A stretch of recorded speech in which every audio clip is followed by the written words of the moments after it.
The mass and the radius of a planet are twice that of earth. तो आपसे then the period of oscillation of second pendulum का time period पूछ रहे हैं। तो अर्थ पे जो सेकंड पेंडुलम होता है उसका टाइम पीरियड 2 सेकंड्स होता है, यानी अर्थ पे वो टाइम पीरियड है 2 सेकंड्स। ठीक, क्या होता है फॉर्मूला टाइम पीरियड का? 2 पाई अंडर रूट L/G। तो हमें जी पे फोकस करना होगा कि जी पे क्या इफेक्ट हो रहा है। ठीक, उसी पेंडुलम को हम उसी अर्थ पे जो सेकंड पेंडुलम है दूसरे प्लैनेट पे लेके जा रहे हैं, लेकिन वहाँ पे वो सेकंड पेंडुलम नहीं रहेगा, क्योंकि वहाँ पे ग्रेविटी कुछ और होगी, तो वहाँ पे टाइम पीरियड बदल जाएगा, लेकिन अर्थ पे वो सेकंड पेंडुलम है। तो जरा वहाँ देखते हैं ग्रेविटी में क्या फ़र्क पड़ेगा। तो ग्रेविटी की वैल्यू होती है कैपिटल स्मॉल जी, जो होता है वो होता है जी कैपिटल M/R²। अब क्या क्या चीज़ डबल है? मास और रेडियस दोनों ही डबल हैं। तो मास डबल करेंगे तो यहाँ 2 आ जाएगा, रेडियस डबल करेंगे तो यहाँ 4 आ जाएगा। तो इसका मतलब उस प्लानेट पे जो ग्रेविटी होगी वो 1/2 टाइम्स हो जाएगी।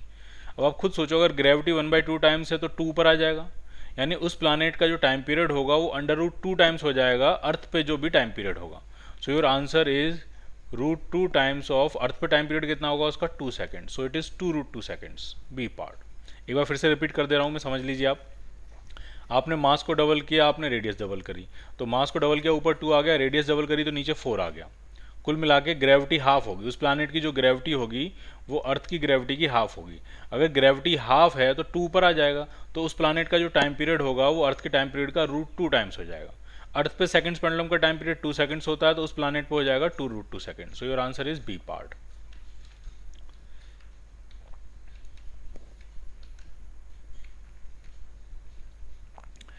A mass m is suspended from a spring. Its frequency of oscillation is f.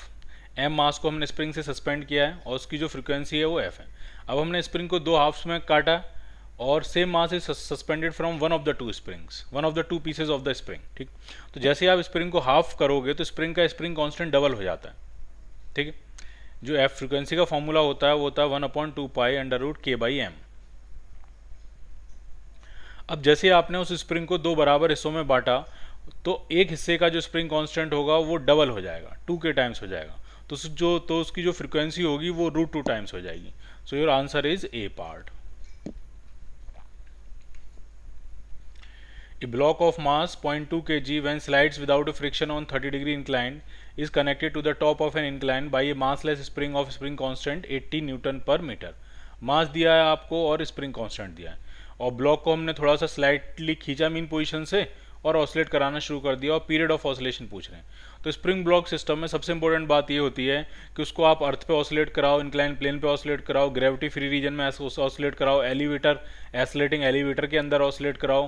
ठीक है, पूरा विस्कस फ्री लिक्विड में पूरा डिप करके ऑसिलेट कराओ, आप कुछ किसी भी सिचुएशन में ऑसिलेट कराओ, मोस्ट ऑफ द सिचुएशन में उसके टाइम पीरियड में कोई फर्क नहीं पड़ता, क्योंकि उसका जो रिस्टोरिंग फोर्स आता है वो उसके इंटरनल सिस्टम से आता है, वो एक्सटर्नल ग्रेविटी या कोई किसी और फोर्स से नहीं आता है। आप इस ब्लॉक पे कोई चार्ज देख के इलेक्ट्रिक फील्ड में भी रख के इसको ऑसिलेट करा सकते हो, आप कुछ भी करा सकते हो, और मोस्ट ऑफ द केसेस में इसका टाइम पीरियड डिपेंड नहीं करता है, क्योंकि इंटरनल फोर्स उसका अपना है। रिस्टोरिंग फोर्स जो है वो उसका अपना इंटरनल सिस्टम से आया है, वो किसी एक्सटर्नल चीज़ पे डिपेंडेंट ही नहीं है। जबकि पेंडुलम के केस में ऐसा नहीं होता। पेंडुलम का जो रिस्टोरिंग फोर्स होता है वो वेट से आता है, mg से आता है, तो अलग अलग सिचुएशन में रिस्टोरिंग फोर्स अलग अलग होता है, तो टाइम पीरियड अलग अलग हो जाता है। ठीक, तो इसका टाइम पीरियड कितना होगा? तो टाइम पीरियड हम निकालेंगे t is equal to 2 pi under root m/k। m है आपका 0.2 और k है आपका 80। तो ये पॉइंट हटाएंगे तो एक जीरो और हो जाएगा, 2 से कैंसिल करेंगे 400 टाइम्स, और 400 का जो अंडर रूट होगा वो 20 होगा। So it is 2 pi. So it is π/10 seconds, B part. A horizontally placed spring mass system has a time period t. The same system is now placed on a car moving with the acceleration a in the horizontal direction. अब फिर से वही बात, ये time spring mass system है, और spring mass system को कोई लेना देना नहीं, उसका टाइम पीरियड सेम ही रहेगा। So time period will remain constant, C part. A particle execute linear simple harmonic motion with an amplitude of 2 cm. When the particle is at 1 cm from the mean position, the magnitude of velocity is equal to that of acceleration. ठीक, अगर वो mean position से amplitude दिया 2 centimetre और वो है mean position से 1 centimetre पर, यानी उसकी जो पोजीशन है वो a/2 है। ठीक, और कह रहे हैं उस पोजीशन पे वेलोसिटी का मैग्नीट्यूड और एसलेशन का मैग्नीट्यूड सेम होगा। अब एसलेशन का मैग्नीट्यूड होता है ओमेगा स्क्वायर एक्स और वेलोसिटी का मैग्नीट्यूड होता है omega times under root of a square minus x square. और ये कह रहे हैं ये दोनों बराबर हैं, बराबर कर देते हैं। ठीक, x कितना है, x a बाई टू है तो यहाँ a बाई टू डाल देते हैं। तो x की जगह मैंने यहाँ डाला a बाई टू और यहाँ डालेंगे तो ये आ जाएगा आपका a स्क्वायर बाई फोर। तो ओमेगा से एक ओमेगा कैंसिल आउट हो गया, omega into a by two is equal to इधर क्या आएगा a minus a square by four, that means 3/4 a square और अंडर रूट लेंगे तो रूट 3 a बाई टू। तो ये a बाई टू से a बाई टू क्या हो जाएगा, कैंसिल आउट, और ओमेगा जो आपका आएगा वो आपका आ जाएगा रूट 3। तो टाइम पीरियड कितना होगा, तो ओमेगा होता है 2 pi by t, so your time period is 2 pi by root 3 seconds. So your answer is C part. Equation of motion दी है आपको, double derivative of y plus k y is equal to 0। K जो है वो positive constant है। Time period पूछ रहे हैं मोशन का टाइम पीरियड कितना होगा। तो ये जो के जो होता है, ये जो पॉजिटिव कांस्टेंट होता है, ढंग से समझना है, ये ओमेगा स्क्वायर के बराबर होता है। जो एसएचएम की इक्वेशन होती है double derivative of y plus omega square y is equal to 0, ये एसएचएम की इक्वेशन होती है। तो ये जो ओमेगा स्क्वायर है वही हमारे इस कैपिटल के बराबर है। कैपिटल के कोई कांस्टेंट है, ठीक। तो ओमेगा कितना हो जाएगा, तो ओमेगा हो जाएगा अंडर रूट के, और टाइम पीरियड अगर निकालना होगा तो टाइम पीरियड होता है आपका 2 pi by omega, so it is 2 pi by under root k. So your answer is C part. The displacement of a particle in simple harmonic motion is related with time। Displacement time का function दिया है, frequency पूछ रहे हैं। तो simply ये जो पाई लिखा है यही तो ओमेगा है, a cos omega T plus कुछ फाई नॉट। तो ये जो पाई है वही ओमेगा के बराबर है, और ओमेगा होता है 2 pi f and that is equal to pi. So your frequency is half यानी 0.5 hertz. So your answer is A part.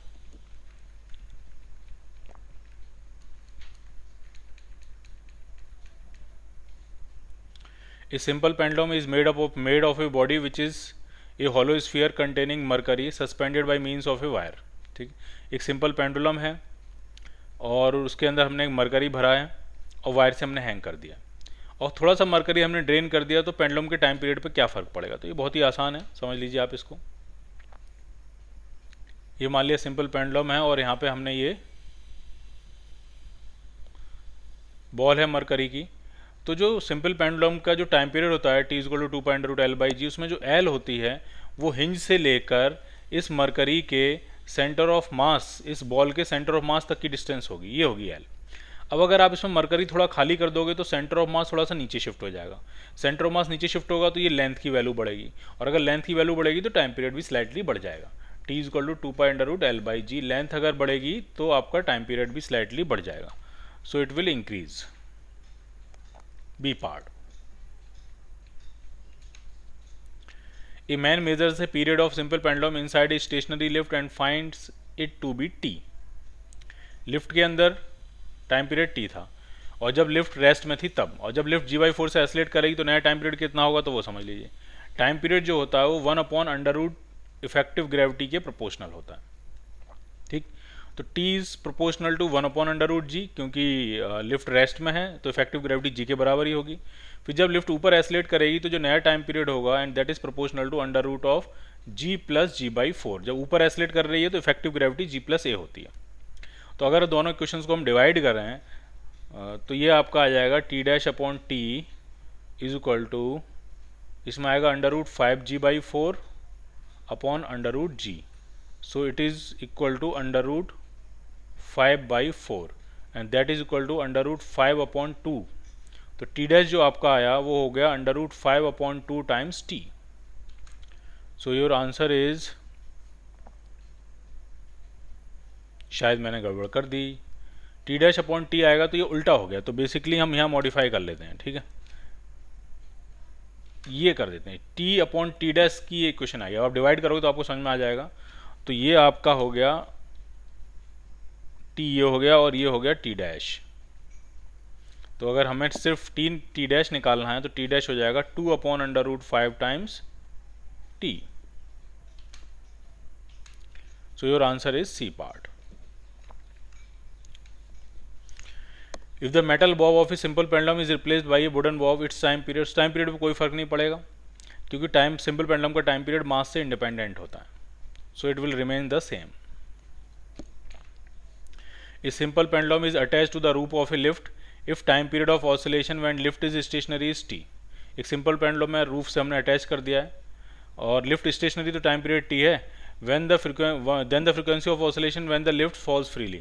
अगर लिफ्ट फ्री फॉल में आएगी तो उसका टाइम पीरियड इन्फानाइट हो जाएगा, तो उसकी फ्रीक्वेंसी ज़ीरो हो जाएगी, क्योंकि फ्री फॉल में इफेक्टिव ग्रेविटी जीरो होती है. इफेक्टिव ग्रेविटी अगर जीरो होगी तो फ्रीक्वेंसी भी क्या हो जाएगी, जीरो. फ्रीक्वेंसी का अगर डायरेक्ट फॉर्मूला लिखूँ तो ये हो जाएगा 1/2π√g/L. ठीक, तो इफेक्टिव ग्रेविटी अगर जीरो हो जाएगी तो फ्रीक्वेंसी भी क्या हो जाएगी, आपकी जीरो हो जाएगी. A particle is attached to a vertical spring and is pulled down by a distance 0.04 meter below its equilibrium position and is released from rest. The initial upward acceleration वो आपको दिया हुआ है. ठीक, कितना खींचा आपने उसको, 0.4 meter from its equilibrium position. तो ये जो यही आपका एम्पलीट्यूड बन जाएगा, यानी 0.04 मीटर एम्पलीट्यूड बन गया. और उसी मोमेंट पे इनिशियल अपवर्ड एसिलेशन, तो यानी वो मैक्सिमम एसिलेशन होगा, वो होगा ओमेगा स्क्वायर ए, और वो आपको दिया है 0.3 मीटर पर सेकेंड स्क्वायर. तो आपको टाइम पीरियड निकालना है, बहुत आसान है निकालना. ओमेगा स्क्वायर कितना आ जाएगा, 0.3/a, ए आपका 0.04, and that is equal to 30/4, and that is equal to 7.5. तो यहाँ से आप ओमेगा निकाल सकते हो. ओमेगा हो जाएगा √7.5 और टाइम पीरियड होता है 2π/ओमेगा, तो 2π/ओमेगा, ओमेगा √7.5. ठीक, तो ये थोड़ा सा ये आंसर सेटल कर सकते हैं आप, ये अंदाज़ा लगा सकते हैं. ये आपका ऊपर वाला जो टर्म है वो हो जाएगा 6.28, और जो नीचे वाला टर्म है वो 2 से बड़ा होगा और 3 से छोटा होगा. 2 पॉइंट समथिंग, 2.5, 6.25, 2.6, 2.7 के आसपास कुछ होगा आंसर. तो 2 पॉइंट समथिंग है, इसको डिवाइड करेंगे तो आपका जो आंसर आएगा वो 3 के आसपास कुछ आंसर आएगा. 2 पॉइंट समथिंग, अगर ये 3 होता तो 2 के आसपास आंसर आता, तो 2 से तो बड़ा होगा, 2 से तो बड़ा होगा. तो आप देखना इसको डिवाइड करके, मेरे हिसाब से शायद 3.9 तो आंसर नहीं आएगा, 3.9 तो काफ़ी ज़्यादा हो जाता है. ठीक है, शायद आंसर ये आना चाहिए डी पार्ट. बाकी आप एक बार खुद से चेक कर लेना इसको सारी वैल्यू डाल के. 3 masses 0.1 kg, 0.3 kg and 0.4 kg are suspended at the end of a spring.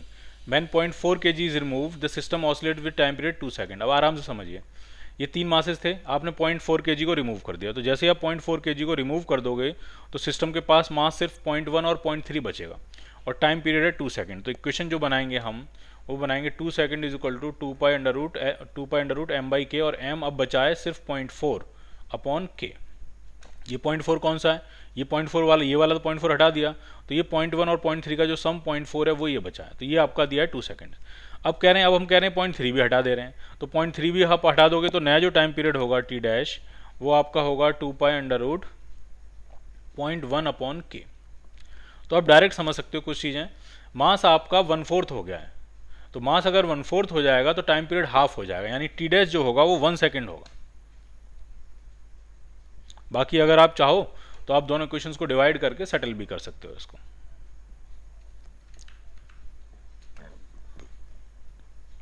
Simple pendulum अगर इन्फानाइट लेंथ का है तो उसका टाइम पीरियड होता है 2π√r/g. आप इसको याद कर सकते हो. इन्फानाइट लेंथ का अगर सिंपल पेंडुलम है तो उसका टाइम पीरियड होता है 2π√r/g. एक डिस्क है, उसका रेडियस r है, मास m है, उसको रिम पे हमने पाइवेट कर दिया है, स्मॉल ऑसिलेशन चालू कर दिए हैं about an axis perpendicular to the plane of the disc. तो ये कुछ इस तरह की सिचुएशन है. ये आपकी डिस्क होगी और उसको हमने रिम पे पाइवेट किया है यहाँ पे, और इसने डिस्क ने स्मॉल ऑसिलेशन चालू कर दिए हैं, कुछ इसका टाइम पीरियड रहेगा. अब कह रहे हैं if a simple pendulum has to have the same time period that of disc then the length of the pendulum should be. कह रहे हैं एक सिंपल पेंडुलम में उसका टाइम पीरियड वही है जो डिस्क का टाइम पीरियड है, तो उस पेंडुलम की लेंथ क्या होगी. तो पहले डिस्क का टाइम पीरियड हम निकालेंगे. ठीक है, डिस्क का जो टाइम पीरियड होगा ये फिजिकल पेंडुलम की तरह बिहेव करेगा, 2π/i/mgd. आई कितना हो जाएगा, तो आई आपका होगा डिस्क का मोमेंट ऑफ इनर्शिया इसके अबाउट, तो सेंटर के अबाउट होता है mr² बाई 2, और यहाँ से जब आप यहाँ जाओगे पैरेलल एक्सिस थ्योरम लगा के, तो जो मोमेंट ऑफ इनर्शिया हो जाएगा वो हो जाएगा mr² by 2 plus mr², so it is 3/2 mr²। तो मोमेंट ऑफ इनर्शिया आपका हो गया 3/2 mr² अपॉन mg खुद r के बराबर है, तो m से m कैंसिल आउट हो गया, r से r कैंसिल आउट हो गया, तो ये आपका आया 2π√3/2r, तो मैं ऊपर ही लिखता हूँ अपॉन g, ये है। अब आप खुद सोच के बताइए, अगर यही टाइम पीरियड सिंपल पेंडुलम का टाइम पीरियड हो तो इसको मैं सिंपल पेंडुलम के टाइम पीरियड के बराबर पुट कर देता हूँ, 2π√L/g। तो सिंपल पेंडुलम की लेंथ किसके बराबर आएगी, तो उसकी लेंथ आ जाएगी 3r/2 के बराबर, क्योंकि बाकी सब कुछ सेम है। तो अगर आप 3r/2 का सिंपल पेंडुलम लोगे तो उसका टाइम पीरियड और डिस्क का टाइम पीरियड क्या आएगा, आपका सेम आ जाएगा। सो your answer is D part. एक सिंपल पेंडुलम है, ट्रॉली की रूफ से हमने सस्पेंड किया है, विच moves in the horizontal direction with an acceleration a, ठीक, और उसका टाइम पीरियड है t। तो अगर एक ट्रॉली है a एक्सेलरेशन से अगर आगे एक्सेलरेट कर रही है, तो उस ट्रॉली के अंदर इफेक्टिव ग्रेविटी क्या होगी और टाइम और पेंडुलम कैसे ऑसिलेट करेगा। तो इफेक्टिव ग्रेविटी क्या होगी, तो पहले वो समझते हैं। जी लग रहा होगा नीचे की तरफ, तो सूडो फोर्स की वजह से ए आ जाएगा पीछे की तरफ, तो इफेक्टिव ग्रेविटी होगी √g² प्लस a²। तो अगर इसमें सिंपल पेंडुलम आप हैंग करोगे तो वो इस डायरेक्शन में अलाइन होगा इक्विलिब्रियम में, और अगर ऑसिलेट कराओगे तो इस तरह से ये ऑसिलेट करेगा, और उसका टाइम पीरियड हो जाएगा 2π√L/g इफेक्टिव या g', और g' की वैल्यू कितनी डालोगे आप, तो g' की वैल्यू होगी √g² plus a²। So your answer is D part.